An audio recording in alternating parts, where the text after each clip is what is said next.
Startups versus big companies. अब आपको अपने करियर में क्या स्टार्टअप्स को चूज करना चाहिए या फिर बड़ी कंपनीज को प्रेफर करना चाहिए?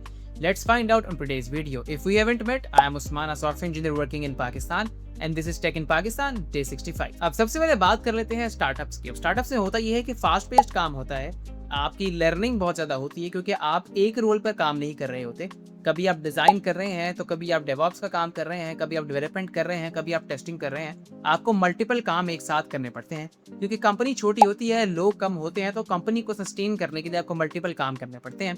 लेकिन स्टार्टअप्स में काम करने का फायदा यह है कि आपका एक्सपोजर बहुत ज्यादा होता है, आपकी लर्निंग फास्ट पेस्ड होती है। अब अगर हम बड़ी कंपनीज की बात करें तो यहाँ पर होता यह है कि आपका डिफाइंड रोल होता है, आपको उस रोल से बाहर जाने का मौका नहीं मिलता। अगर आपको बाहर निकलना है, थोड़ा सा अपने रोल को एक्सपैंड करना है, तो आपको सेल्फ लर्निंग करनी पड़ती है।